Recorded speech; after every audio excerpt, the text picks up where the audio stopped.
अगर आपको लगता है कि सिर्फ नौकरी ही पैसा कमाने का रास्ता है, तो एक पल रुकिए और खुद से एक सवाल पूछिए।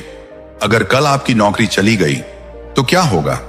क्या आपके पास ऐसा कोई बैकअप है जो आपके घर का खर्च चला सके? क्या आप अपनी फैमिली की जिम्मेदारियां उठा पाएंगे, या फिर सिर्फ एक सैलरी रुकते ही सब कुछ हिल जाएगा? दोस्तों, आज के टाइम में सिर्फ नौकरी पर डिपेंड रहना सबसे बड़ा रिस्क बन चुका है, और यही वजह है कि दुनिया के बड़े इन्वेस्टर्स बार बार कहते हैं, never depend on a single source of income. इसलिए आज की इस वीडियो में मैं आपको बताने वाला हूं ऐसे 9 स्मॉल बिजनेस आइडियाज जो कम निवेश में शुरू हो सकते हैं, जिनकी डिमांड कभी खत्म नहीं होगी और जो आने वाले समय में आपको फाइनेंशियल फ्रीडम की तरफ ले जा सकते हैं। और सबसे खास बात, इनमें से कुछ बिजनेस ऐसे हैं जिन्हें आप अपनी नौकरी या पढ़ाई के साथ साथ भी शुरू कर सकते हैं। तो वीडियो को आखिर तक जरूर देखिए, क्योंकि हो सकता है इन 9 में से सिर्फ एक आइडिया आपकी पूरी जिंदगी बदल दे। Point 1, dead stock business. दोस्तों, जरा एक पल के लिए सोचिए, किसी बड़े शोरूम, फैक्ट्री या गोदाम के अंदर कितना ऐसा सामान पड़ा होता है जो कभी बिक ही नहीं पाता। नए मॉडल आने के बाद पुराने डिजाइन के जूते, पिछले सीजन के कपड़े, पुराने पैकेजिंग वाले प्रोडक्ट्स, या फिर ऐसा स्टॉक जिसे दुकानदार महीनों तक बेचने की कोशिश करता है लेकिन कोई खरीदता नहीं।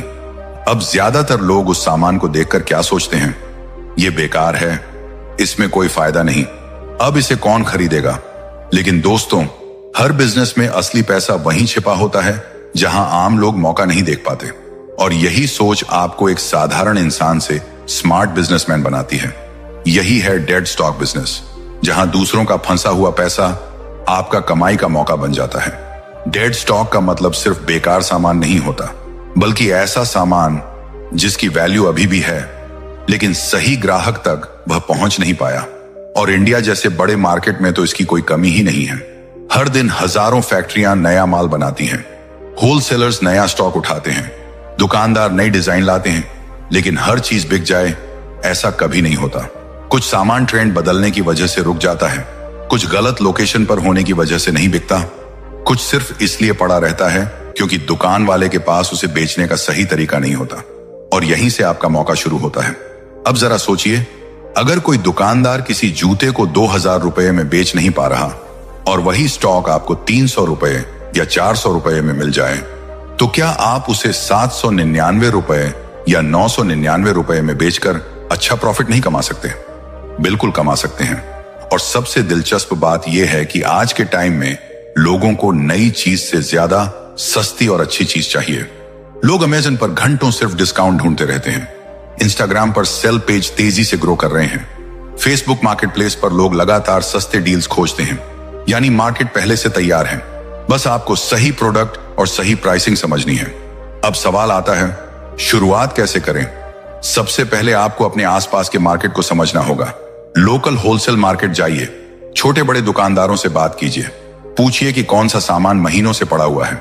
शुरुआत में लोग शायद आपको सीरियस ना लें, लेकिन जैसे जैसे आप बातचीत करेंगे, आपको खुद समझ आने लगेगा कि मार्केट में कितना माल फंसा हुआ पड़ा है। कई बार दुकानदार खुद परेशान होता है क्योंकि उसका पैसा उसी स्टॉक में अटका रहता है। उसे बस कोई ऐसा आदमी चाहिए जो वह माल उठाकर ले जाए, और यही आपकी ताकत बन सकती है। आप शुरुआत में छोटे लेवल पर काम कर सकते हैं। मान लीजिए आपने सिर्फ 5000 रुपए या 10,000 रुपए से शुरुआत की। कुछ पुराने डिजाइन के शूज, कुछ फैशन एक्सेसरीज, कुछ होम डेकोर आइटम्स या छोटे इलेक्ट्रॉनिक्स प्रोडक्ट्स खरीद लिए। अब आपको क्या करना है? उनकी अच्छी फोटोज क्लिक करनी है, इंस्टाग्राम पेज बनाना है, फेसबुक मार्केटप्लेस पर डालना है, व्हाट्सएप स्टेटस पर लगाना है, और धीरे धीरे लोगों तक पहुंचाना है। दोस्तों, आज के डिजिटल दौर में दुकान से ज्यादा जरूरी मार्केटिंग हो चुकी है। जिस इंसान को प्रोडक्ट दिखाना आता है वही प्रोडक्ट बेच सकता है, और यही वजह है कि कई लोग बिना दुकान के भी हजारों लाखों कमा रहे हैं। अब यहां एक चीज बहुत जरूरी है, माइंडसेट। क्योंकि ज्यादातर लोग सिर्फ यही सोचते रहते हैं कि मेरे पास पैसा नहीं है, लेकिन बिजनेस में हमेशा बड़ा पैसा जरूरी नहीं होता। कई बार बड़ी सोच ज्यादा जरूरी होती है।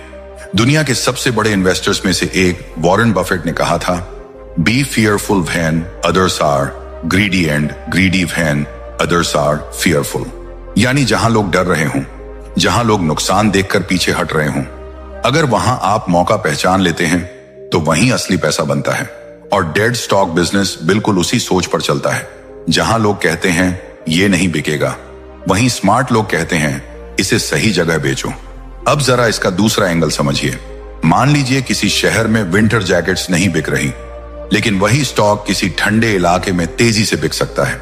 कहीं पुराने डिजाइन के कपड़े नहीं चल रहे, लेकिन वही कपड़े गांव या छोटे शहरों में डिमांड में हो सकते हैं। यानी कई बार प्रोडक्ट खराब नहीं होता, बस उसकी मार्केट गलत होती है। और अगर आपने सही मार्केट समझ ली तो वही डेड स्टॉक आपके लिए गोल्ड माइन बन सकता है। अब एक और बड़ा फायदा समझिए। इस बिजनेस में आप धीरे धीरे अपना ब्रांड भी बना सकते हैं। लोग आपको डिस्काउंट सेलर के रूप में जानने लगेंगे। आप टेलीग्राम चैनल बना सकते हैं, इंस्टाग्राम स्टोर बना सकते हैं, व्हाट्सएप कम्युनिटी बना सकते हैं। फिर लोग खुद आपके पास डील्स लेने आएंगे। आज कई ऐसे पेज हैं जो सिर्फ क्लियरेंस सेल और डेड स्टॉक प्रोडक्ट्स बेचकर लाखों कमा रहे हैं। और सबसे खास बात, इस बिजनेस में सीखना बहुत आसान है। जैसे जैसे आप काम करेंगे आपको समझ आने लगेगा कि कौन सा प्रोडक्ट जल्दी बिकता है, किस चीज में ज्यादा मार्जिन है, किस प्लेटफॉर्म पर ज्यादा कस्टमर्स आते हैं। धीरे धीरे आपका एक्सपीरियंस ही आपकी सबसे बड़ी ताकत बन जाएगा। लेकिन दोस्तों, एक चीज हमेशा याद रखना, इस बिजनेस में जल्दी अमीर बनने की सोच लेकर मत आना। पहले मार्केट समझो, छोटे लेवल से स्टार्ट करो, गलतियों से सीखो और कंसिस्टेंसी रखो। क्योंकि हर बड़ा बिजनेस शुरुआत में छोटा ही होता है। आज जो लोग लाखों का कारोबार कर रहे हैं, उन्होंने भी कभी छोटे ऑर्डर्स से शुरुआत की थी। फर्क सिर्फ इतना है कि उन्होंने मौका देखकर एक्शन लिया और बाकी लोग सिर्फ सोचते रह गए। तो अगर आपको भी लगता है कि जिंदगी में सिर्फ नौकरी के भरोसे नहीं रहना, अगर आप भी अपना दूसरा इनकम सोर्स बनाना चाहते हैं, तो डेड स्टॉक बिजनेस आपके लिए एक बहुत बड़ा मौका हो सकता है। क्योंकि सच यही है, इस दुनिया में पैसा हमेशा नई चीजों से नहीं बनता। कई बार दूसरों के छोड़े हुए मौके ही सबसे ज्यादा कमाई करवाते हैं। Point 2, digital product business. दोस्तों, जरा एक पल के लिए सोचिए, अगर आपको सिर्फ एक बार मेहनत करनी पड़े और उसके बाद वही काम आपको बार बार पैसा कमाकर देता रहे, तो क्या यह किसी नौकरी से ज्यादा पावरफुल नहीं होगा? यही है डिजिटल प्रोडक्ट बिजनेस, एक ऐसा बिजनेस मॉडल जो आने वाले समय में सबसे तेजी से बढ़ने वाला है। आज दुनिया बदल चुकी है। पहले लोग सिर्फ दुकान खोलकर पैसा कमाते थे, फिर ऑनलाइन सेलिंग का दौर आया, लेकिन अब सबसे ज्यादा ग्रोथ उस चीज में हो रही है जिसे आप बिना स्टॉक, बिना दुकान और बिना बार बार मेहनत के बेच सकते हैं, और वही है डिजिटल प्रोडक्ट्स। अब सवाल आता है, डिजिटल प्रोडक्ट आखिर होता क्या है? बहुत सिंपल, ऐसी कोई भी चीज जिसे आप एक बार बनाकर इंटरनेट के जरिए हजारों लोगों तक पहुंचा सकें। जैसे e book, online course Canva, templates Instagram, reels pack photo, presets, study notes, resume templates, AI prompt packs, video editing, LUTs, Excel sheets, business guides, PDF notes, voice over packs, music beats और बहुत कुछ। अब यहां सबसे बड़ी बात समझिए, इस बिजनेस में आपकी सबसे बड़ी ताकत आपका नॉलेज होता है। अगर आपको कोई भी स्किल आती है तो आप उससे पैसा बना सकते हैं। जरूरी नहीं कि आप बहुत बड़े एक्सपर्ट हों, जरूरी सिर्फ इतना है कि जो चीज आपको आती है वह किसी दूसरे इंसान से थोड़ी ज्यादा आती हो। मान लीजिए आपको वीडियो एडिटिंग आती है, आप कैपकट या VN ऐप से रील्स एडिट करना जानते हैं। अब आप क्या कर सकते हैं? आप एक बिगिनर एडिटिंग कोर्स बना सकते हैं, ट्रांजिशन पैक बेच सकते हैं, रेडीमेड रील टेम्पलेट्स बना सकते हैं, और आज लाखों लोग ऐसी चीजें खरीद भी रहे हैं। अगर आपको इंस्टाग्राम ग्रोथ की समझ है तो आप कंटेंट कैलेंडर बना सकते हैं, हैशटैग गाइड बेच सकते हैं, वायरल कैप्शन पैक बना सकते हैं। अगर आप पढ़ाई में अच्छे हैं तो नोट्स बनाकर बेच सकते हैं, एग्जाम प्रिपरेशन PDF बना सकते हैं, शॉर्ट ट्रिक्स ई बुक बना सकते हैं। दोस्तों, आज इंटरनेट पर इंफॉर्मेशन ही सबसे बड़ा प्रोडक्ट बन चुका है, और सबसे खास बात यह है कि इस बिजनेस में आपको बार बार मेहनत नहीं करनी पड़ती। एक बार प्रोडक्ट बन गया, बस उसके बाद वही प्रोडक्ट बार बार बिकता रहता है। यही डिजिटल बिजनेस की असली ताकत है। मान लीजिए आपने एक ई बुक बनाई, उसे बनाने में आपको 7 दिन लगे, लेकिन अगर वही ई बुक अगले 2 साल तक बिकती रही तो सोचिए एक बार की मेहनत आपको कितनी बार पैसा कमा कर देगी। यही फर्क है एक्टिव इनकम और पैसिव इनकम में। नौकरी में क्या होता है, जब तक आप काम करते हैं तब तक पैसा आता है, काम बंद पैसा बंद। लेकिन डिजिटल प्रोडक्ट बिजनेस में आपका बनाया हुआ प्रोडक्ट सोते समय भी बिक सकता है, और यही चीज इस बिजनेस को इतना पावरफुल बनाती है। अब जरा इसका सबसे बड़ा फायदा समझिए, इसमें ना दुकान चाहिए, ना स्टॉक रखना पड़ता है, ना डिलीवरी की टेंशन, ना गोदाम, ना बार बार सामान खरीदना, बस आपका फोन, इंटरनेट और आपकी स्किल। आज इंस्टाग्राम, यूट्यूब और टेलीग्राम जैसे प्लेटफॉर्म हर इंसान को मौका दे रहे हैं। अगर आप कंसिस्टेंट होकर कंटेंट डालते हैं तो धीरे धीरे लोग आपको पहचानने लगते हैं, ट्रस्ट बनने लगता है। और इंटरनेट की दुनिया में ट्रस्ट ही सबसे बड़ी करेंसी है। जब लोग आप पर भरोसा करने लगते हैं तब वही लोग आपके प्रोडक्ट्स खरीदते हैं। आज हजारों लोग सिर्फ डिजिटल प्रोडक्ट्स बेचकर घर बैठे लाखों कमा रहे हैं। कई लोग सिर्फ कैनवा टेम्पलेट्स बेच रहे हैं, कई लोग सिर्फ स्टडी नोट्स बेच रहे हैं, कई लोग सिर्फ एआई प्रॉम्प्ट्स बेचकर पैसा बना रहे हैं। और सबसे हैरान करने वाली बात यह है कि इनमें से बहुत से लोगों के पास कोई बड़ी डिग्री भी नहीं है। उन्होंने बस एक चीज समझ ली, इंटरनेट पर अटेंशन ही पैसा है। अब सवाल आता है, शुरुआत कैसे करें? सबसे पहले अपनी स्किल पहचानिए। खुद से पूछिए, मुझे क्या आता है? मैं किस चीज में दूसरों की मदद कर सकता हूं? फिर उस स्किल को सिंपल फॉर्मेट में बदल दीजिए। अगर आप कुछ सिखा सकते हैं तो कोर्स बनाइए। अगर आप डिजाइन बना सकते हैं तो टेम्पलेट्स बेचिए। अगर आप जानकारी दे सकते हैं तो ई बुक बनाइए। और सबसे अच्छी बात, आज टूल्स इतने आसान हो चुके हैं कि कोई भी इंसान शुरुआत कर सकता है। कैनवा से डिजाइन बन सकता है, चैट जीपीटी से आइडियाज मिल सकते हैं, कैपकट से वीडियो बन सकती है, गूगल डॉक्स से ई बुक तैयार हो सकती है। यानी टेक्नोलॉजी ने गेम पूरी तरह बदल दिया है। पहले बिजनेस शुरू करने के लिए लाखों रुपए चाहिए होते थे, आज सिर्फ स्किल और स्मार्टफोन से शुरुआत हो सकती है। लेकिन दोस्तों, यहां एक चीज बहुत जरूरी है, पेशेंस। क्योंकि शुरुआत में शायद कोई प्रोडक्ट ना खरीदे, शायद आपके वीडियो पर व्यूज ना आए, शायद लोग इग्नोर करें, लेकिन यही वो समय होता है जहां ज्यादातर लोग हार मान लेते हैं। और जो लोग लगातार सीखते रहते हैं, कंसिस्टेंट रहते हैं, वही आगे जाकर बड़ा ब्रांड बनाते हैं। दुनिया के सबसे बड़े इन्वेस्टर्स में से एक वॉरेन बफेट ने कहा था, the best investment you can make is in yourself. यानी सबसे बड़ा इन्वेस्टमेंट आपकी खुद की स्किल होती है। क्योंकि पैसा खत्म हो सकता है, लेकिन स्किल आपको बार बार पैसा कमा कर दे सकती है। और डिजिटल प्रोडक्ट बिजनेस पूरी तरह स्किल पर चलता है। यहां आपकी नॉलेज ही आपका एसेट बन जाती है। अब जरा भविष्य के बारे में सोचिए। आने वाले समय में एआई और इंटरनेट पूरी दुनिया को बदलने वाले हैं। जो लोग सिर्फ ट्रेडिशनल जॉब्स पर डिपेंड रहेंगे, उन्हें हमेशा डर रहेगा। लेकिन जिन लोगों के पास अपनी ऑडियंस होगी, अपनी स्किल होगी और अपने डिजिटल प्रोडक्ट्स होंगे, उनके पास हमेशा इनकम के नए मौके रहेंगे। और यही वजह है कि आज स्मार्ट लोग सिर्फ नौकरी नहीं, डिजिटल एसेट्स बनाने पर फोकस कर रहे हैं। क्योंकि नौकरी आपको हर महीने सैलरी देती है, लेकिन डिजिटल प्रोडक्ट्स आपको फ्रीडम दे सकते हैं। Freedom of time, freedom of location और फ्रीडम ऑफ इनकम। तो अगर आप भी ऐसा बिजनेस चाहते हैं जिसे कम पैसों में शुरू किया जा सके, जो भविष्य में और तेजी से ग्रो होने वाला हो और जिसमें आपकी मेहनत बार बार पैसा बनकर वापस आए, तो डिजिटल प्रोडक्ट बिजनेस आपके लिए सबसे पावरफुल अपॉर्चुनिटीज में से एक हो सकता है। क्योंकि सच यही है, आने वाले समय में सबसे ज्यादा पैसा उसी इंसान के पास होगा जो अपनी स्किल को डिजिटल रूप में बेच पाना सीख जाएगा। Point 3, car washing and detailing business. दोस्तों, जरा अपने आसपास नजर घुमाइए। हर सड़क पर, हर गली में, हर सोसाइटी में आपको गाड़ियां ही गाड़ियां दिखाई देंगी। कुछ साल पहले कार रखना एक सपना माना जाता था, लेकिन आज बढ़ती इनकम, आसान ईएमआई और बदलती लाइफस्टाइल की वजह से लगभग हर परिवार अपनी खुद की गाड़ी लेना चाहता है।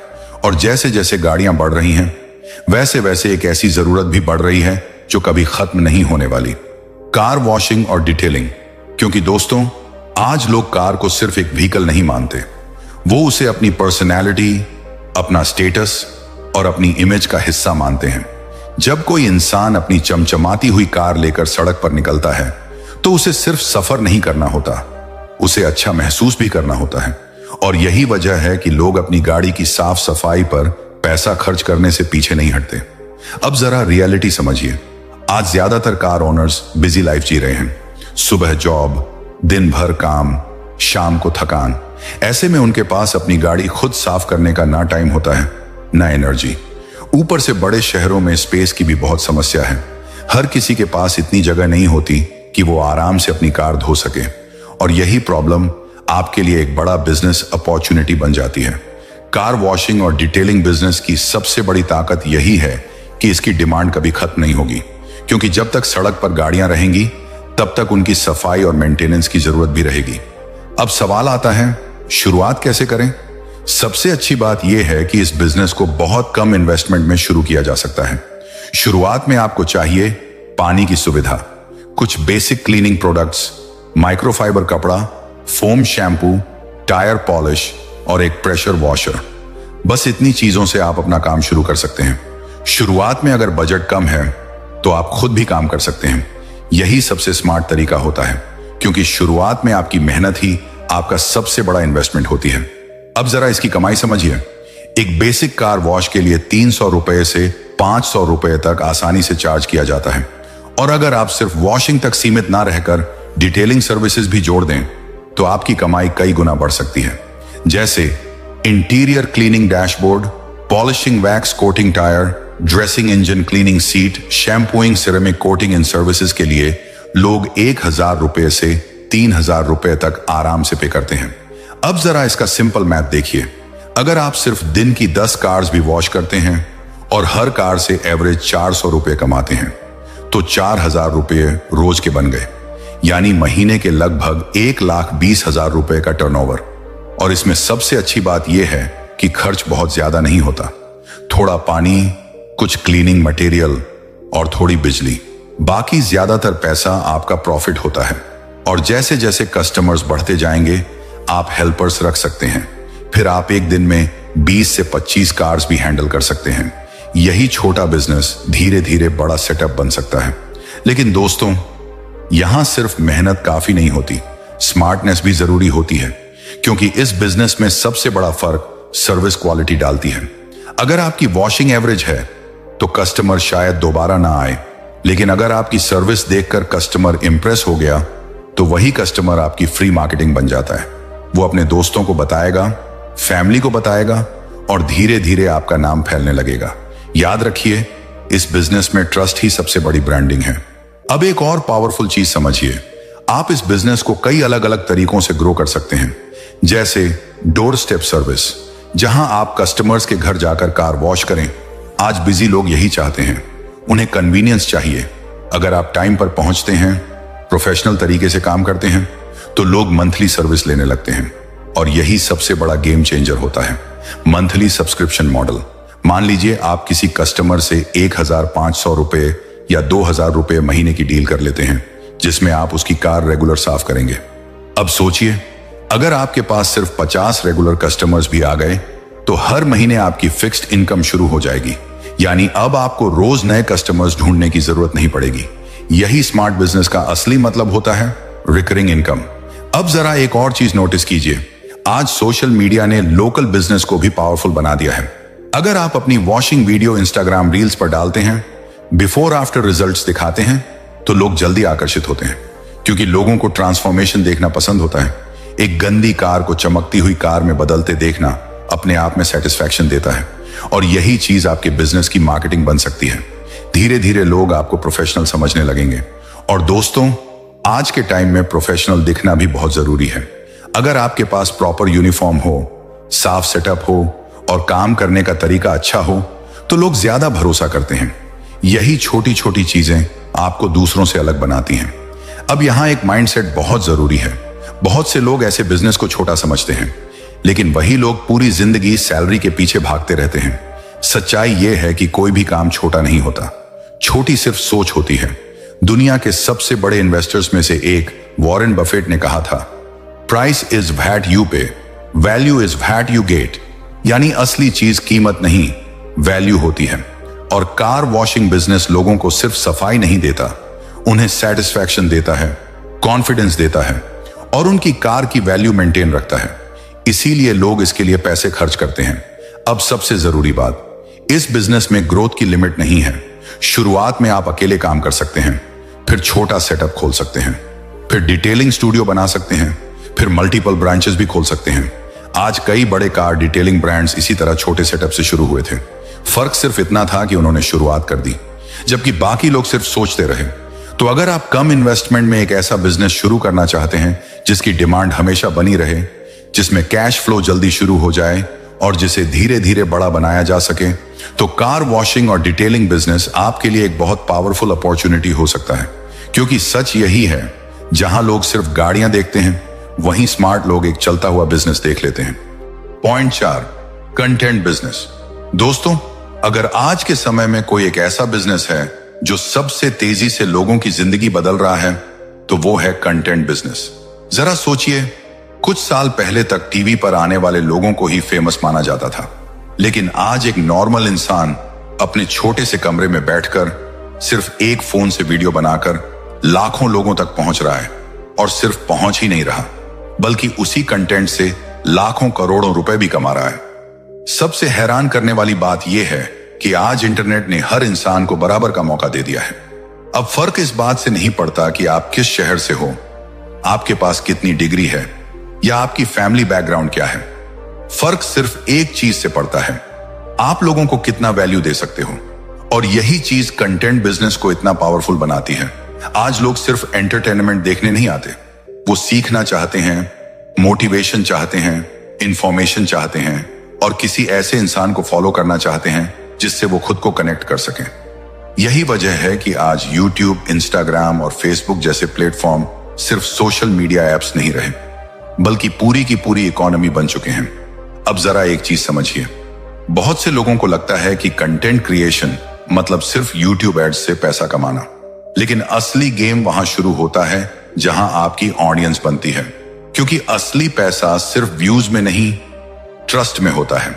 जब लोग आपको पहचानने लगते हैं, आपकी बात सुनने लगते हैं, आपके कंटेंट का इंतजार करने लगते हैं, तब आपका कंटेंट एक बिजनेस बनना शुरू हो जाता है। और फिर इनकम के कई रास्ते खुलते हैं, जैसे ब्रांड डील्स, जहां कंपनियां आपको अपने प्रोडक्ट्स प्रमोट करने के पैसे देती हैं, स्पॉन्सरशिप्स, जहां ब्रांड्स आपकी ऑडियंस तक पहुंचने के लिए पे करते हैं, एफिलिएट मार्केटिंग, जहां आप किसी प्रोडक्ट को रिकमेंड करते हैं और हर सेल पर कमीशन कमाते हैं, डिजिटल प्रोडक्ट्स, जहां आप अपनी नॉलेज बेचते हैं, कोर्सेस, जहां लोग आपसे सीखने के लिए पे करते हैं, सर्विसेज जैसे video editing, consulting, designing, coaching और बहुत कुछ।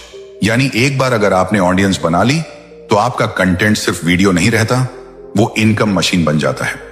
और यही वजह है कि आज छोटे छोटे क्रिएटर्स भी लाखों कमा रहे हैं। कई लोगों के सिर्फ 50,000 या 1 लाख फॉलोअर्स होते हैं, लेकिन उनकी इनकम कई नौकरी करने वालों से ज्यादा होती है। क्यों? क्योंकि उन्होंने अटेंशन को एसेट बना लिया। आज इंटरनेट की दुनिया में जिसके पास अटेंशन है, उसके पास अपॉर्चुनिटी है। अब सबसे अच्छी बात समझिए, इस बिजनेस को शुरू करने के लिए ना बड़ी डिग्री चाहिए, ना ऑफिस, ना लाखों का इन्वेस्टमेंट। बस चाहिए एक स्मार्टफोन, इंटरनेट और कंसिस्टेंसी। आज बहुत से लोग इसलिए शुरू ही नहीं करते क्योंकि उन्हें लगता है कि मेरे पास प्रोफेशनल कैमरा नहीं है, मेरी इंग्लिश अच्छी नहीं है, मैं अच्छा नहीं दिखता, लोग क्या कहेंगे। लेकिन सच ये है कि इंटरनेट पर परफेक्ट लोग नहीं, रियल लोग जीतते हैं। लोग उस इंसान से कनेक्ट करते हैं जो असली लगता है। अगर आपके पास नॉलेज है, एक्सपीरियंस है, या लोगों की मदद करने की इच्छा है, तो आप कंटेंट बना सकते हैं। शुरुआत में शायद आपके वीडियो पर 10 व्यूज आए, शायद कोई लाइक ना करे, शायद लोग मजाक उड़ाएं, लेकिन हर बड़ा क्रिएटर कभी ना कभी इसी स्टेज से गुजरा है। कोई भी पहले दिन वायरल नहीं होता। हर सक्सेसफुल क्रिएटर के पीछे सैकड़ों फेल्ड वीडियो छिपी होती हैं। लेकिन फर्क सिर्फ इतना होता है कि कुछ लोग हार मान लेते हैं और कुछ लोग सीखते रहते हैं। कंटेंट बिजनेस में कंसिस्टेंसी ही सबसे बड़ी ताकत होती है। अगर आप रोज थोड़ा थोड़ा बेहतर बनने की कोशिश करते हैं, तो धीरे धीरे आपका कॉन्फिडेंस भी बढ़ता है, आपकी स्किल भी बढ़ती है और आपकी ऑडियंस भी बढ़ने लगती है। अब जरा सबसे पावरफुल चीज समझिए, कंटेंट एक ऐसा एसेट है जो समय के साथ और वैल्यूएबल होता जाता है। मान लीजिए आपने आज एक वीडियो बनाई, वो वीडियो अगले 2 साल तक भी व्यूज ला सकती है, नए लोग आपको डिस्कवर कर सकते हैं, और वही पुराना कंटेंट आपको नया पैसा कमा कर दे सकता है। यानी आपने एक बार मेहनत की, लेकिन उसका फायदा लंबे समय तक मिलता रहा। यही वजह है कि स्मार्ट लोग आज कंटेंट को सिर्फ हॉबी नहीं, बिजनेस की तरह देखते हैं। अब एक और बड़ी चीज समझिए, कंटेंट सिर्फ पैसा कमाने का तरीका नहीं है, ये पर्सनल ब्रांड बनाने का तरीका भी है। जब लोग आपको जानने लगते हैं, तो आपके लिए अपॉर्चुनिटीज अपने आप बढ़ने लगती हैं। आपको कोलैबोरेशंस मिलते हैं, ब्रांड्स खुद कांटेक्ट करते हैं, लोग आपकी स्किल्स के लिए पे करने लगते हैं, और धीरे धीरे आपका नाम ही आपकी सबसे बड़ी ताकत बन जाता है। दुनिया के सबसे बड़े इन्वेस्टर्स में से एक वॉरेन बफेट ने कहा था, the more you learn the more you earn. यानी जितना आप सीखते हैं, उतना ज्यादा कमाने की क्षमता बढ़ाते हैं। और कंटेंट बिजनेस पूरी तरह इसी सिद्धांत पर चलता है। जितना आप सीखते हैं उतना बेहतर कंटेंट बनाते हैं, और जितना बेहतर कंटेंट बनाते हैं उतनी ज्यादा आपकी वैल्यू बढ़ती है। आज के समय में लोग सिर्फ डिग्री से नहीं, नॉलेज और कम्युनिकेशन से आगे बढ़ रहे हैं, और कंटेंट आपको यही पावर देता है। लेकिन दोस्तों, एक चीज हमेशा याद रखना, कंटेंट क्रिएशन कोई जल्दी अमीर बनने वाला शॉर्टकट नहीं है। ये लॉन्ग टर्म गेम है। इसमें पेशेंस चाहिए, डिसिप्लिन चाहिए, और लगातार सीखते रहने की आदत चाहिए। कई बार मोटिवेशन खत्म होगा, कई बार लगेगा कि कुछ नहीं हो रहा, लेकिन यही वो समय होता है जहां फ्यूचर क्रिएटर्स और क्विट करने वाले लोगों के बीच फर्क बनता है। अगर आप लगातार बने रहते हैं तो धीरे धीरे यही कंटेंट आपकी पहचान बन जाता है, और एक दिन वही वीडियो जो कभी 100 व्यूज के लिए संघर्ष कर रही थी, लाखों लोगों तक पहुंचने लगती हैं। तो अगर आप ऐसा बिजनेस चाहते हैं जिसे कम पैसों में शुरू किया जा सके, जो भविष्य में और तेजी से बढ़ने वाला हो, और जो आपको सिर्फ इनकम ही नहीं बल्कि फ्रीडम और आइडेंटिटी भी दे सके, तो कंटेंट बिजनेस आज के समय की सबसे बड़ी अपॉर्चुनिटीज में से एक है। क्योंकि सच यही है, आने वाले समय में सबसे ज्यादा ग्रो वही लोग करेंगे जो सिर्फ कंटेंट कंज्यूम नहीं बल्कि कंटेंट क्रिएट करना सीख जाएंगे। Point 5, rental business. दोस्तों, जरा एक सवाल खुद से पूछिए, क्या सच में हर चीज खरीदना जरूरी होता है? क्या हम कैमरा रोज इस्तेमाल करते हैं? क्या गेमिंग कंसोल हर दिन चलता है? क्या शादी के कपड़े हर महीने पहने जाते हैं? क्या हर इंसान को हमेशा के लिए स्पीकर या फर्नीचर चाहिए होता है? नहीं। और यही बदलती सोच आज एक बहुत बड़े बिजनेस अपॉर्चुनिटी में बदल चुकी है। रेंटल बिजनेस एक ऐसा बिजनेस जहां लोग चीजों के मालिक बनने से ज्यादा जरूरत के समय उन्हें इस्तेमाल करना पसंद कर रहे हैं। आज दुनिया धीरे धीरे ओनरशिप से एक्सेस की तरफ बढ़ रही है। पहले लोग सोचते थे हर चीज अपनी होनी चाहिए, लेकिन अब लोग सोचते हैं जब जरूरत हो तब इस्तेमाल कर लो। और यही सोच रेंटल इंडस्ट्री को तेजी से ग्रो कर रही है। आज लोग पैसे बचाना चाहते हैं, स्मार्ट तरीके से खर्च करना चाहते हैं, और ऐसी चीजों पर ज्यादा पैसा नहीं लगाना चाहते जिन्हें वो कभी कभार ही इस्तेमाल करेंगे। यही वजह है कि रेंटल बिजनेस आने वाले समय में सबसे तेजी से बढ़ने वाले बिजनेस मॉडल्स में से एक माना जा रहा है। अब इसकी सबसे बड़ी ताकत समझिए, इस बिजनेस में आपको बार बार नया प्रोडक्ट नहीं बनाना पड़ता। आप सिर्फ एक बार एसेट खरीदते हैं और फिर वही चीज बार बार आपके लिए पैसा कमाती रहती है। यही अमीर लोगों का असली गेम होता है। वो सिर्फ मेहनत करके पैसा नहीं कमाते, बल्कि ऐसे एसेट्स बनाते हैं जो उनके लिए लगातार काम करते रहें। मान लीजिए आपने 50,000 रुपये का एक कैमरा खरीदा। अब अगर आप उसे 1,000 रुपये प्रतिदिन के हिसाब से रेंट पर देना शुरू करते हैं और महीने में सिर्फ 15 दिन भी वह रेंट पर चला गया, तो 15,000 रुपये की इनकम हो सकती है। यानी कुछ ही महीनों में आपकी पूरी लागत निकल सकती है, और उसके बाद वही कैमरा आपके लिए प्योर प्रॉफिट बन जाता है। अब सोचिए, अगर एक कैमरा इतना कमा सकता है तो कई एसेट्स मिलकर कितना पैसा बना सकते हैं। यही रेंटल बिजनेस की सबसे बड़ी ताकत है, रिकरिंग इनकम। अब सवाल आता है, कौन कौन सी चीजें रेंट पर दी जा सकती हैं? दोस्तों, आज लगभग हर चीज का रेंटल मार्केट मौजूद है। कैमरा और फोटोग्राफी इक्विपमेंट, बाइक और कार रेंटल, स्पीकर और sound system, projector, gaming console, furniture, wedding decoration items, party lights, tents, costumes, luxury dresses, laptops, baby products, sports equipment, और यहां तक कि ट्रैवल बैग्स भी। अब जरा लोगों की साइकोलॉजी समझिए। अगर किसी इंसान को सिर्फ 2 दिन के लिए DSLR कैमरा चाहिए, तो वो 80,000 रुपये खर्च करके कैमरा क्यों खरीदेगा? वो रेंट पर लेना ज्यादा बेहतर समझेगा। अगर किसी को सिर्फ शादी के लिए डिजाइनर ड्रेस चाहिए, तो वो लाखों खर्च करने के बजाय रेंटल ऑप्शन चुनेगा। यानी लोगों की जरूरतें हमेशा रहेंगी, लेकिन हर कोई हर चीज खरीदना नहीं चाहेगा। और यही आपके बिजनेस की अपॉर्चुनिटी है। तो अगर आप ऐसा बिजनेस चाहते हैं जो कम इन्वेस्टमेंट में शुरू हो सके, जिसमें लॉन्ग टर्म इनकम की पोटेंशियल हो, और जहां एक बार खरीदी गई चीज बार बार आपके लिए पैसा कमाए, तो रेंटल बिजनेस आपके लिए एक बहुत पावरफुल अपॉर्चुनिटी हो सकता है। क्योंकि सच यही है, अमीर लोग सिर्फ पैसा खर्च नहीं करते, वो ऐसे एसेट्स बनाते हैं जो जिंदगी भर उनके लिए काम करते रहें। Point 6, local service agency business. दोस्तों, जरा अपने आसपास की एक आम प्रॉब्लम को याद कीजिए। घर में अचानक पानी की पाइप खराब हो जाए, बिजली चली जाए, पंखा बंद हो जाए, दीवार पेंट करवानी हो, या घर की सफाई के लिए कोई चाहिए हो, तो सबसे बड़ी परेशानी क्या होती है? काम करवाना नहीं, बल्कि सही और भरोसेमंद आदमी ढूंढना। क्योंकि आज के समय में लोगों के पास पैसे से ज्यादा कमी है ट्रस्ट की। लोग डरते हैं कि कहीं गलत आदमी ना आ जाए, काम खराब ना कर दे, ज्यादा पैसे ना ले ले, या फिर समय पर आए ही ना। और दोस्तों, यही प्रॉब्लम आपके लिए एक बहुत बड़ा बिजनेस अपॉर्चुनिटी बन सकती है। यहीं से शुरू होता है लोकल सर्विस एजेंसी बिजनेस। एक ऐसा बिजनेस जिसमें आपको खुद प्लम्बर बनने की जरूरत नहीं, इलेक्ट्रिशियन बनने की जरूरत नहीं, क्लीनर या कारपेंटर बनने की जरूरत नहीं। आपको सिर्फ एक काम करना है, सही लोगों को सही कस्टमर्स से जोड़ना। यानी आप एक ब्रिज बनते हैं उन लोगों के बीच जिन्हें सर्विस चाहिए और जो सर्विस देना जानते हैं। अब जरा सोचिए, आज हर शहर, हर मोहल्ले, हर सोसाइटी में ऐसे हजारों लोग हैं जिन्हें रोज किसी ना किसी लोकल सर्विस की जरूरत पड़ती है, लेकिन उन्हें भरोसेमंद आदमी नहीं मिलता। अगर आप ये प्रॉब्लम सॉल्व कर देते हैं तो लोग खुद आपके पास आएंगे, और यही इस बिजनेस की सबसे बड़ी ताकत है। अब सवाल आता है, शुरुआत कैसे करें? सबसे पहले आपको अपने आसपास के स्किल्ड वर्कर्स का नेटवर्क बनाना होगा, जैसे plumber, electrician, cleaner, painter, carpenter, AC technician, mechanic, appliance repair worker और बाकी लोकल वर्कर्स।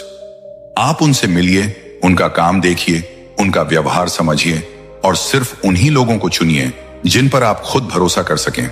क्योंकि इस बिजनेस में आपका सबसे बड़ा एसेट होता है रेप्यूटेशन।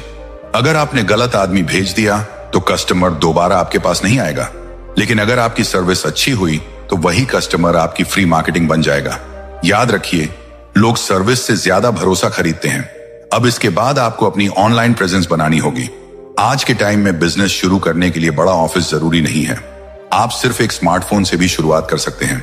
इंस्टाग्राम पेज बनाइए, व्हाट्सएप बिजनेस अकाउंट बनाइए, फेसबुक लोकल ग्रुप्स में एक्टिव रहिए, फिर वहां अपनी सर्विसेज की जानकारी डालिए, जैसे trusted electrician available, same day plumbing service, home cleaning service.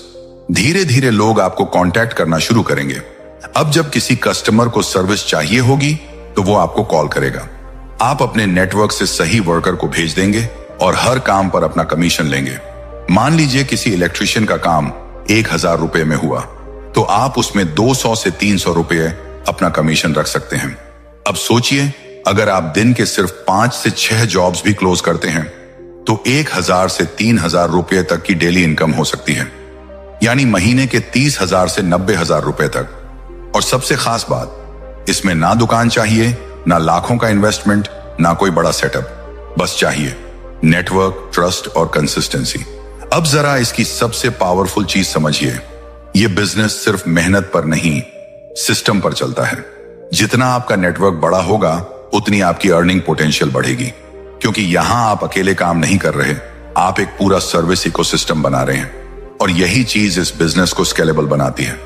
शुरुआत में आपके पास सिर्फ 2 से 3 वर्कर्स होंगे, फिर धीरे धीरे 10, फिर 20 और एक समय ऐसा भी आ सकता है जब पूरा एरिया आपकी एजेंसी से सर्विस लेने लगे।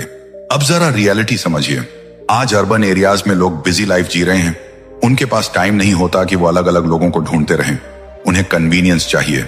अगर आप एक ही जगह से ट्रस्टेड सर्विसेज दिला देते हैं तो लोग एक्स्ट्रा पैसे देने के लिए भी तैयार रहते हैं। यही वजह है कि आज लोकल सर्विस प्लेटफॉर्म्स तेजी से ग्रो कर रहे हैं। लेकिन दोस्तों, बड़ी कंपनियां जहां टेक्नोलॉजी पर फोकस करती हैं, वहीं आपका सबसे बड़ा एडवांटेज होगा पर्सनल ट्रस्ट। क्योंकि लोकल लेवल पर लोग उसी इंसान को प्रेफर करते हैं जिसे वो जानते हों, जिससे सीधे बात कर सकें और जो जरूरत के समय तुरंत मदद कर सके। यही आपकी ताकत बन सकती है। अब एक और बहुत जरूरी बात समझिए, इस बिजनेस में शुरुआत छोटी हो सकती है लेकिन ग्रोथ बहुत बड़ी हो सकती है। आज आप सिर्फ प्लम्बिंग और इलेक्ट्रिकल सर्विसेज से शुरू कर सकते हैं, कल होम क्लीनिंग जोड़ सकते हैं, फिर एसी रिपेयर, फिर पेंटिंग, फिर फुल होम मेंटेनेंस सर्विसेज। धीरे धीरे आपकी एजेंसी एक कंप्लीट लोकल ब्रांड बन सकती है। और दोस्तों, आज ब्रांड सिर्फ बड़े बिजनेस नहीं बनाते, जो इंसान लोगों की प्रॉब्लम सॉल्व करता है वही ब्रांड बन जाता है। अब यहाँ एक माइंडसेट समझना बहुत जरूरी है। ज्यादातर लोग सिर्फ नौकरी ढूंढते रहते हैं, लेकिन स्मार्ट लोग सिस्टम्स बनाते हैं। नौकरी में आपकी इनकम लिमिटेड होती है, लेकिन सिस्टम में आपकी ग्रोथ की लिमिट नहीं होती। दुनिया के सबसे बड़े इन्वेस्टर्स में से एक वॉरेन बफेट ने कहा था, someone is sitting in the shade today because someone planted a tree a long time ago. यानी आज जो लोग स्टेबल इनकम एंजॉय कर रहे हैं, उन्होंने कभी ना कभी कोई सिस्टम बिल्ड किया था। और लोकल सर्विस एजेंसी भी बिल्कुल ऐसा ही सिस्टम है। शुरुआत में मेहनत लगती है, नेटवर्क बनाना पड़ता है, ट्रस्ट कमाना पड़ता है, लेकिन एक बार लोग आपको पहचानने लगे तो यही बिजनेस धीरे धीरे अपने आप ग्रो होने लगता है। अब सबसे जरूरी चीज कंसिस्टेंसी। कई लोग शुरुआत तो कर लेते हैं, लेकिन 10 से 15 दिन बाद छोड़ देते हैं। याद रखिए, ट्रस्ट रातों रात नहीं बनता। लोगों को समय लगता है आपकी सर्विस को समझने में, लेकिन अगर आप लगातार अच्छा काम करते रहे तो वही लोग आगे चलकर आपके रेगुलर कस्टमर्स बन जाएंगे। और यही रिपीट कस्टमर्स आपके बिजनेस की असली ताकत बनते हैं। तो अगर आप ऐसा बिजनेस चाहते हैं जिसे कम इन्वेस्टमेंट में शुरू किया जा सके, जिसकी डिमांड हमेशा बनी रहे और जिसमें आप बिना खुद मेहनत वाला काम किए भी इनकम बना सकें, तो लोकल सर्विस एजेंसी बिजनेस आपके लिए एक बहुत पावरफुल अपॉर्चुनिटी हो सकती है। क्योंकि सच यही है, जहां लोग सिर्फ प्रॉब्लम्स देखते हैं, वहीं स्मार्ट लोग बिजनेस अपॉर्चुनिटीज ढूंढ लेते हैं। पॉइंट 7, ठेला मैनेजमेंट बिजनेस। दोस्तों, जरा एक सीन अपने दिमाग में इमेजिन कीजिए।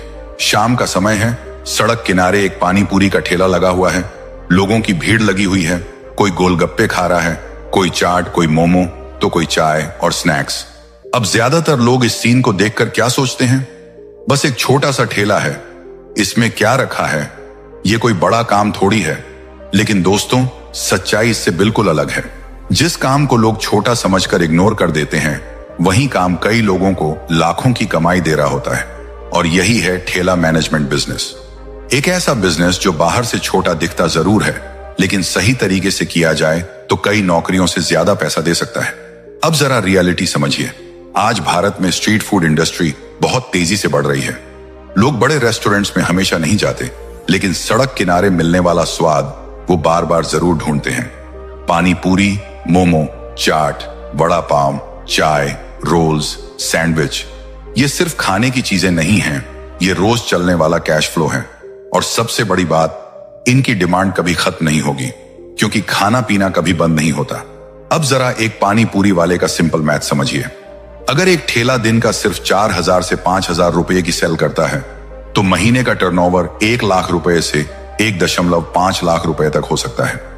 अब इसमें रॉ मटेरियल, सैलरी और बाकी खर्च निकालने के बाद भी अच्छा खासा प्रॉफिट बच जाता है। और यही वो चीज है जो ज्यादातर लोग समझ ही नहीं पाते। वे सिर्फ ठेला देखते हैं, लेकिन उसके पीछे चल रहा बिजनेस नहीं देखते। अब यहां सबसे पावरफुल ट्विस्ट आता है। आपको खुद ठेला लगाने की भी जरूरत नहीं, यानी आपको खुद खड़े होकर पानी पूरी बेचने की जरूरत नहीं है। आप सिर्फ मैनेजमेंट कर सकते हैं। यही इस मॉडल की सबसे बड़ी ताकत है। आप ओनर बन सकते हैं। आपका काम होगा सही लोकेशन ढूंढना, सही वर्कर रखना, क्वालिटी मेंटेन करना और पूरे सिस्टम को मैनेज करना। बस बाकी काम आपका स्टाफ करेगा। अब सोचिए, अगर एक ठेला प्रॉफिट दे सकता है, तो 4 से 5 ठेले कितना पैसा बना सकते हैं। यही सोच स्मॉल बिजनेस को बिग सिस्टम में बदलती है। अब सवाल आता है, शुरुआत कैसे करें? दोस्तों, शुरुआत बहुत सिंपल हो सकती है। आप एक छोटा फूड कार्ट तैयार कर सकते हैं, जैसे पानी पूरी, मोमो, चाट, टी स्टॉल या फास्ट फूड कार्ट। शुरुआत में बहुत बड़ा इन्वेस्टमेंट जरूरी नहीं होता। एक बेसिक सेटअप, कुछ रॉ मटेरियल और एक मेहनती वर्कर, बस इतनी चीजों से शुरुआत हो सकती है। अब यहां सबसे जरूरी चीज है लोकेशन, क्योंकि इस बिजनेस में लोकेशन ही आपकी असली मार्केटिंग होती है।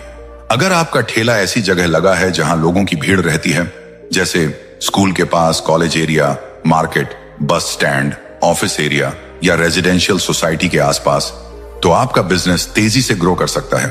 अब दूसरी सबसे जरूरी चीज, टेस्ट और क्वालिटी। अगर आपका खाना स्वादिष्ट है, साफ सफाई अच्छी है और लोग अच्छा एक्सपीरियंस महसूस करते हैं, तो कस्टमर खुद वापस आएगा। और यही रिपीट कस्टमर्स आपके बिजनेस की असली ताकत बनते हैं। अब तीसरी चीज, वर्कर मैनेजमेंट, क्योंकि आपका वर्कर ही आपके बिजनेस का चेहरा होता है। अगर उसका व्यवहार अच्छा है, काम साफ सुथरा है और कस्टमर से सही तरीके से बात करता है, तो लोग ज्यादा ट्रस्ट करते हैं। धीरे धीरे आपका एक रेगुलर कस्टमर बेस बनना शुरू हो जाता है। अब जरा इसका सबसे पावरफुल हिस्सा समझिए। यह बिजनेस बहुत आसानी से स्केल किया जा सकता है। मान लीजिए आपका पहला ठेला अच्छा चलने लगा। अब आप वही मॉडल दूसरे लोकेशन पर कॉपी कर सकते हैं, फिर तीसरा, फिर चौथा और धीरे धीरे आपका एक छोटा स्ट्रीट फूड नेटवर्क बन सकता है। यही असली बिजनेस माइंडसेट होता है। एक सिस्टम बनाओ, फिर उसे बार बार रिपीट करो। अब यहां एक चीज बहुत जरूरी है, ईगो छोड़ना। क्योंकि भारत में बहुत से लोग छोटे बिजनेस को छोटा समझते हैं।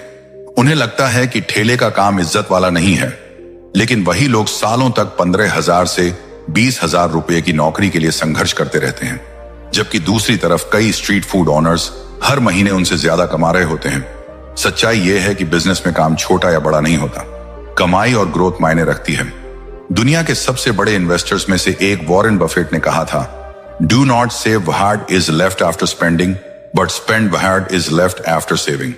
इसका मतलब सिर्फ पैसे बचाना नहीं, बल्कि स्मार्ट तरीके से पैसा लगाना भी है। और ठेला मैनेजमेंट बिजनेस एक ऐसा मॉडल है जहां कम इन्वेस्टमेंट में कैश फ्लो शुरू हो सकता है।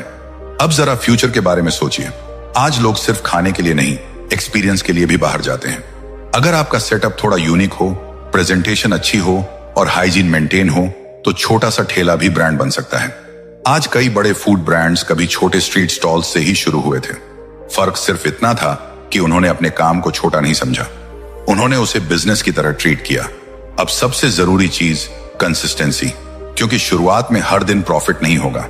कभी सेल कम होगी, कभी बारिश की वजह से प्रॉब्लम होगी, कभी वर्कर छोड़कर चला जाएगा। लेकिन यही वो समय होता है जहां असली एंटरप्रेन्योर्स और हार मानने वाले लोगों के बीच फर्क बनता है। अगर आप लगातार सीखते रहे, सिस्टम इंप्रूव करते रहे और क्वालिटी मेंटेन करते रहे, तो धीरे धीरे यही छोटा सेटअप एक स्ट्रॉन्ग इनकम सोर्स बन सकता है। तो अगर आप ऐसा बिजनेस चाहते हैं जिसमें कम इन्वेस्टमेंट हो, डिमांड हमेशा बनी रहे और जिसे धीरे धीरे बड़ा किया जा सके, तो ठेला मैनेजमेंट बिजनेस आपके लिए एक बहुत पावरफुल अपॉर्चुनिटी हो सकता है। क्योंकि सच यही है, जहां लोग सिर्फ एक ठेला देखते हैं, वहीं स्मार्ट लोग एक पूरा बिजनेस सिस्टम देख लेते हैं। Point 8, packaging business. दोस्तों, आज के समय में मार्केट में प्रोडक्ट्स की कमी नहीं है। हर दिन हजारों नए प्रोडक्ट्स लॉन्च हो रहे हैं। हर गली में कोई ना कोई बिजनेस चल रहा है। कोई मिठाई बेच रहा है, कोई कॉस्मेटिक प्रोडक्ट्स, कोई क्लोथ्स, कोई हैंडमेड गिफ्ट्स, तो कोई इंस्टाग्राम पर अपना छोटा ब्रांड चला रहा है। लेकिन जरा एक चीज नोटिस कीजिए, कई बार दो प्रोडक्ट्स की क्वालिटी लगभग एक जैसी होती है, फिर भी लोग एक प्रोडक्ट को ज्यादा पसंद करते हैं। क्यों? क्योंकि असली फर्क सिर्फ प्रोडक्ट में नहीं, पैकेजिंग में होता है। आज के टाइम में लोग सिर्फ सामान नहीं खरीदते, एक्सपीरियंस खरीदते हैं। अगर कोई प्रोडक्ट शानदार पैकेजिंग में आता है, तो उसकी वैल्यू अपने आप बढ़ जाती है। एक सिंपल प्रोडक्ट भी प्रीमियम लगने लगता है। यही वजह है कि आज पैकेजिंग सिर्फ कवर नहीं रही, बल्कि पूरा मार्केटिंग टूल बन चुकी है। और यही चीज पैकेजिंग बिजनेस को एक बहुत बड़ा अपॉर्चुनिटी बनाती है। अब जरा रियलिटी समझिए, आज हर छोटा बड़ा बिजनेस पैकेजिंग पर डिपेंड है। स्वीट शॉप्स को बॉक्सेस चाहिए, क्लोथिंग ब्रांड्स को कैरी बैग्स चाहिए, कॉस्मेटिक सेलर्स को लेबल्स चाहिए, गिफ्ट स्टोर्स को अट्रैक्टिव रैपिंग चाहिए, इंस्टाग्राम बिजनेस को प्रीमियम पैकेजिंग चाहिए। यानी प्रोडक्ट चाहे कोई भी हो, पैकेजिंग हर किसी को चाहिए। और सबसे खास बात, जैसे जैसे ऑनलाइन बिजनेस बढ़ेंगे, वैसे वैसे पैकेजिंग की डिमांड भी बढ़ती जाएगी। अब जरा एक सिंपल एग्जांपल सोचिए। अगर कोई इंसान इंस्टाग्राम से कोई प्रोडक्ट ऑर्डर करता है और प्रोडक्ट एक साधारण पॉलीथीन में पहुंचता है, तो उसका एक्सपीरियंस कैसा होगा? एवरेज। लेकिन अगर वही प्रोडक्ट एक सुंदर box, custom sticker, thank you card और अच्छी रैपिंग के साथ पहुंचे, तो कस्टमर को लगेगा कि उसने कुछ स्पेशल खरीदा है। यही साइकोलॉजी ब्रांडिंग बनाती है, और बिजनेस इस साइकोलॉजी को समझते हैं। इसलिए आज छोटे ब्रांड्स भी पैकेजिंग पर पैसा खर्च कर रहे हैं, क्योंकि उन्हें पता है पहला इंप्रेशन बहुत मायने रखता है। अब सवाल आता है, इस बिजनेस को शुरू कैसे करें? दोस्तों, सबसे अच्छी बात यह है कि पैकेजिंग बिजनेस को छोटे लेवल से भी शुरू किया जा सकता है। जरूरी नहीं कि शुरुआत में बड़ी फैक्ट्री लगाई जाए। आप शुरुआत कर सकते हैं custom boxes, paper bags, sticker labels, gift wrapping, thank you cards, product tags, packaging tape printing या स्मॉल ब्रांडिंग मटेरियल्स से। शुरुआत में आप लोकल बिजनेस से कांटेक्ट कर सकते हैं। अपने आसपास की sweet shops, boutique, gift stores, cosmetic sellers और इंस्टाग्राम बिजनेस से बात कीजिए। उनसे पूछिए कि उन्हें किस तरह की पैकेजिंग चाहिए। धीरे धीरे आपको मार्केट की समझ आने लगेगी। किस डिजाइन की ज्यादा डिमांड है, किस मटेरियल में ज्यादा प्रॉफिट है और कौन से बिजनेस रेगुलर ऑर्डर्स देते हैं। यही एक्सपीरियंस धीरे धीरे आपके बिजनेस को ग्रो करेगा। अब जरा इसकी सबसे बड़ी ताकत समझिए। पैकेजिंग बिजनेस रिपीट ऑर्डर्स पर चलता है। अगर किसी बिजनेस को आपकी पैकेजिंग पसंद आ गई, तो वो बार बार आपसे ही ऑर्डर करेगा, क्योंकि हर प्रोडक्ट के साथ उसे पैकेजिंग भी चाहिए। यानी एक बार कस्टमर मिला तो वह लॉन्ग टर्म इनकम सोर्स बन सकता है, और यही स्मार्ट बिजनेस की पहचान होती है। अब जरा इंस्टाग्राम बिजनेस की ग्रोथ को समझिए। आज हजारों लोग घर बैठे छोटे ब्रांड्स चला रहे हैं। कोई हैंडमेड कैंडल्स बेच रहा है, कोई ज्वेलरी, कोई स्किन केयर प्रोडक्ट्स, कोई चॉकलेट्स, तो कोई क्लोथ्स। लेकिन एक चीज सभी को कॉमन चाहिए, पैकेजिंग। क्योंकि आज सोशल मीडिया के दौर में लोग प्रोडक्ट से पहले उसकी प्रेजेंटेशन देखते हैं। अगर पैकेजिंग अट्रैक्टिव है तो लोग उसे ज्यादा प्रोफेशनल मानते हैं, और यही वजह है कि पैकेजिंग इंडस्ट्री आने वाले समय में और तेजी से ग्रो करने वाली है। अब एक और पावरफुल चीज समझिए, इस बिजनेस में क्रिएटिविटी बहुत बड़ा एडवांटेज बन सकती है। अगर आपके डिजाइन अलग हैं, पैकेजिंग यूनिक है और आपकी प्रेजेंटेशन अच्छी है, तो लोग ज्यादा पे करने के लिए भी तैयार रहते हैं। यानी यहां सिर्फ प्रोडक्ट नहीं बिकता, क्रिएटिविटी भी बिकती है। अब जरा प्रॉफिट की बात करें। पैकेजिंग मटेरियल्स का कॉस्ट अक्सर कम होता है, लेकिन ब्रांडिंग और डिजाइन की वजह से उनकी सेलिंग प्राइस बढ़ जाती है। यानी सही तरीके से काम किया जाए तो इसमें अच्छा मार्जिन बन सकता है। और जैसे जैसे ऑर्डर्स बढ़ेंगे, आप बल्क प्रोडक्शन शुरू कर सकते हैं, प्रिंटिंग मशीन्स जोड़ सकते हैं और धीरे धीरे अपना खुद का पैकेजिंग ब्रांड बना सकते हैं। लेकिन दोस्तों, यहां एक चीज बहुत जरूरी है, क्वालिटी और कंसिस्टेंसी। अगर आपकी पैकेजिंग कमजोर है, प्रिंट खराब है या डिलीवरी लेट होती है, तो कस्टमर जल्दी स्विच कर सकता है। लेकिन अगर आपका काम प्रोफेशनल है तो लोग लॉन्ग टर्म तक आपके साथ काम करेंगे। याद रखिए, बिजनेस सिर्फ प्रोडक्ट से नहीं चलता, ट्रस्ट से चलता है। दुनिया के सबसे बड़े इन्वेस्टर्स में से एक वॉरेन बफेट ने कहा था, it takes 20 years to build a reputation and 5 minutes to ruin it। यानी रेप्यूटेशन बनाने में सालों लगते हैं, लेकिन खराब करने में कुछ मिनट। और पैकेजिंग बिजनेस में रेप्यूटेशन ही सबसे बड़ी ताकत होती है। अगर लोग आपको रिलायबल मानते हैं तो ऑर्डर्स अपने आप आने लगते हैं। अब जरा फ्यूचर के बारे में सोचिए। ई कॉमर्स लगातार बढ़ रहा है, इंस्टाग्राम स्टोर्स बढ़ रहे हैं, स्मॉल ब्रांड्स तेजी से मार्केट में आ रहे हैं, और हर ब्रांड चाहता है कि उसका प्रोडक्ट अलग दिखे। यानी आने वाले समय में पैकेजिंग सिर्फ जरूरत नहीं, कंपटीशन का हिस्सा बन जाएगी। और जो लोग आज से इस इंडस्ट्री को समझना शुरू करेंगे, वही आगे चलकर बड़ा फायदा उठा पाएंगे। अब सबसे जरूरी चीज, शुरुआत। कई लोग सिर्फ इसलिए कुछ नहीं कर पाते क्योंकि उन्हें लगता है कि मेरे पास बड़ा सेटअप नहीं है। लेकिन हर बड़ा बिजनेस कभी छोटे लेवल से ही शुरू हुआ था। शुरुआत में आप सिर्फ स्टिकर्स बना सकते हैं, फिर बॉक्सेस जोड़ सकते हैं, फिर कस्टम पैकेजिंग, फिर कंप्लीट ब्रांडिंग सॉल्यूशंस। धीरे धीरे यही छोटा काम एक बड़ा बिजनेस बन सकता है। तो अगर आप ऐसा बिजनेस चाहते हैं जिसकी डिमांड लगातार बढ़ती रहे, जो कम इन्वेस्टमेंट में शुरू हो सके और जिसे क्रिएटिविटी और स्मार्टनेस से बड़ा बनाया जा सके, तो पैकेजिंग बिजनेस आपके लिए एक बहुत पावरफुल अपॉर्चुनिटी हो सकता है। क्योंकि सच यही है, आज के समय में सिर्फ प्रोडक्ट नहीं बिकता, उसकी प्रेजेंटेशन भी बिकती है। Point 9, T and fast food mini cafe business. दोस्तों, अगर दुनिया में कोई ऐसी चीज है जिसकी डिमांड कभी खत्म नहीं होने वाली, तो वो है खाना और चाय। समय बदल सकता है, टेक्नोलॉजी बदल सकती है, लोगों की लाइफस्टाइल बदल सकती है, लेकिन एक चीज हमेशा रहेगी, लोगों की खाने और चाय की आदत। सुबह की शुरुआत चाय से, दोस्तों के साथ टी ब्रेक, शाम की स्नैक्स क्रेविंग या रात में फास्ट फूड खाने का मूड, यही छोटी छोटी चीजें आज एक बहुत बड़े बिजनेस अपॉर्चुनिटी में बदल चुकी हैं। और यही वजह है कि आज छोटे छोटे टी कैफे और फास्ट फूड कॉर्नर्स बहुत तेजी से ग्रो कर रहे हैं। अब जरा एक चीज नोटिस कीजिए, कुछ साल पहले तक लोग सिर्फ बड़े रेस्टोरेंट्स को ही बिजनेस मानते थे, लेकिन आज छोटे कैफे, टी स्टॉल्स और फास्ट फूड आउटलेट्स भी लाखों की कमाई कर रहे हैं। क्यों? क्योंकि आज लोग सिर्फ खाना खाने नहीं जाते, वो एक्सपीरियंस लेने जाते हैं। लोग ऐसी जगह पसंद करते हैं जहां बैठकर अच्छा महसूस हो, जहां टेस्ट अच्छा हो, जहां माहौल अलग लगे और जहां वो अपने दोस्तों के साथ समय बिता सकें। यानी आज सिर्फ प्रोडक्ट नहीं बिकता, पूरा एक्सपीरियंस बिकता है। और यही चीज T and fast food mini cafe business को इतना पावरफुल बनाती है। अब जरा रियलिटी समझिए, भारत में टी कल्चर बहुत बड़ा है। हर गली, हर शहर, हर ऑफिस एरिया, हर कॉलेज के आसपास आपको चाय पीने वाले लोग मिल जाएंगे। क्योंकि चाय सिर्फ ड्रिंक नहीं है, एक हैबिट है, एक इमोशन है। और जब इस हैबिट को थोड़ा मॉडर्न टच मिल जाता है, तो वही साधारण टी स्टॉल एक ट्रेंडिंग कैफे बन सकता है। अब सवाल आता है, शुरुआत कैसे करें? दोस्तों, इस बिजनेस की सबसे अच्छी बात यह है कि इसे बहुत कम इन्वेस्टमेंट में शुरू किया जा सकता है। जरूरी नहीं कि शुरुआत में बड़ा रेस्टोरेंट खोला जाए। आप एक छोटे टी स्टॉल या मिनी कैफे से भी शुरुआत कर सकते हैं। बस कुछ चीजें सही होनी चाहिए। अच्छी लोकेशन, टेस्ट, क्लीनलीनेस और स्मार्ट मार्केटिंग। यही 4 चीजें इस बिजनेस की असली ताकत होती हैं। अब सबसे पहले बात करते हैं लोकेशन की, क्योंकि इस बिजनेस में लोकेशन बहुत बड़ा रोल निभाती है। अगर आपका कैफे ऐसी जगह पर है जहां लोगों की भीड़ रहती है, जैसे college area, office zone, market, bus stand, residential area या कोचिंग सेंटर्स के आसपास, तो कस्टमर्स मिलने के चांसेस बहुत ज्यादा बढ़ जाते हैं। अब दूसरी सबसे जरूरी चीज, टेस्ट।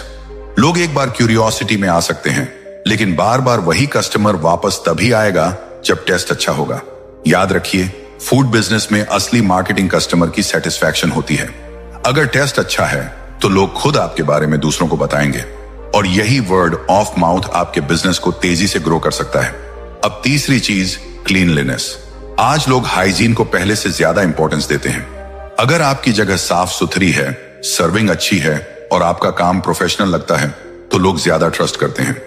कई बार एवरेज टेस्ट वाला कैफे भी सिर्फ क्लीन एनवायरनमेंट की वजह से चल जाता है। अब सबसे पावरफुल चीज, थीम और एक्सपीरियंस। आज लोग सिर्फ चाय पीने नहीं जाते, वो फोटोज क्लिक करना चाहते हैं, रील्स बनाना चाहते हैं और ऐसी जगह ढूंढते हैं जो यूनिक लगे। अगर आपका मिनी कैफे थोड़ा अलग दिखता है, थोड़ी क्रिएटिव डेकोरेशन है, इंटरेस्टिंग मेन्यू नेम्स हैं या कोई यूनिक थीम है, तो लोग उसे जल्दी नोटिस करते हैं। यही चीज छोटे कैफे को ब्रांड में बदल सकती है। अब जरा कमाई का सिंपल मैथ समझिए। एक कप टी की कॉस्ट अक्सर बहुत कम होती है, लेकिन सेलिंग प्राइस उससे कई गुना ज्यादा हो सकती है। इसी तरह फास्ट फूड आइटम्स जैसे momos, sandwich, Maggi, burger, rolls, pasta, cold coffee, fries, इन सब में भी अच्छा मार्जिन होता है। अब सोचिए, अगर दिन भर में आपके कैफे पर 100 से 150 कस्टमर्स भी आते हैं, तो धीरे धीरे अच्छी इनकम बन सकती है। और जैसे जैसे आपका ब्रांड ग्रो करेगा, वैसे वैसे आपकी सेल्स भी बढ़ती जाएंगी। अब एक और बहुत जरूरी चीज समझिए। आज सोशल मीडिया ने फूड बिजनेस को बहुत पावरफुल बना दिया है। अगर आपका फूड अच्छा दिखता है, कैफे का लुक आकर्षक है और आप इंस्टाग्राम रील्स डालते हैं, तो लोग जल्दी आकर्षित होते हैं। कई छोटे कैफे सिर्फ सोशल मीडिया की वजह से वायरल हुए हैं, क्योंकि आज लोग खाने से पहले उसकी फोटो देखते हैं। यानी स्मार्ट मार्केटिंग इस बिजनेस को और तेजी से ग्रो कर सकती है। अब दोस्तों, यहाँ एक माइंडसेट समझना बहुत जरूरी है। बहुत से लोग छोटे कैफे या टी स्टॉल को छोटा काम समझते हैं, लेकिन सच्चाई ये है कि कई छोटे फूड बिजनेस कई बड़ी नौकरियों से ज्यादा कमाई कर रहे होते हैं। फर्क सिर्फ इतना है कि कुछ लोग सिर्फ जॉब सिक्योरिटी ढूंढते रहते हैं और कुछ लोग कस्टमर डिमांड समझकर बिजनेस बना लेते हैं। दुनिया के सबसे बड़े इन्वेस्टर्स में से एक वॉरेन बफेट ने कहा था, risk comes from not knowing what you are doing. यानी असली रिस्क बिजनेस में नहीं, नॉलेज की कमी में होता है। अगर आप मार्केट समझते हैं, कस्टमर्स की जरूरत समझते हैं और कंसिस्टेंसी रखते हैं, तो छोटा बिजनेस भी बहुत बड़ा बन सकता है। अब जरा फ्यूचर के बारे में सोचिए। आज कैफे कल्चर लगातार बढ़ रहा है। लोग बाहर बैठकर समय बिताना पसंद करते हैं। फास्ट फूड की डिमांड बढ़ रही है और छोटे यूनिक कैफे तेजी से पॉपुलर हो रहे हैं। यानी आने वाले समय में यह इंडस्ट्री और तेजी से ग्रो करने वाली है। लेकिन दोस्तों, यहाँ एक चीज हमेशा याद रखना, फूड बिजनेस सिर्फ खाना बेचने का काम नहीं है। ये लोगों को अच्छा महसूस कराने का बिजनेस है। अगर कस्टमर आपके कैफे से खुश होकर जाता है, तो वही कस्टमर आपके लिए सबसे बड़ी मार्केटिंग बन जाता है और यही चीज धीरे धीरे ब्रांड बनाती है। आज कई बड़े कैफे ब्रांड्स कभी छोटे टी स्टॉल से ही शुरू हुए थे। फर्क सिर्फ इतना था कि उन्होंने अपने छोटे सेटअप को सीरियस लिया और धीरे धीरे उसे बड़ा बनाया। तो अगर आप ऐसा बिजनेस चाहते हैं जिसकी डिमांड कभी खत्म ना हो, जो कम इन्वेस्टमेंट में शुरू हो सके और जिसे टेस्ट, क्रिएटिविटी और स्मार्टनेस से बड़ा बनाया जा सके, तो T and fast food mini cafe business आपके लिए एक बहुत पावरफुल अपॉर्चुनिटी हो सकता है। क्योंकि सच यही है, लोग सिर्फ चाय और खाना नहीं खरीदते, वो एक्सपीरियंस खरीदते हैं। तो दोस्तों, अब फैसला आपके हाथ में है।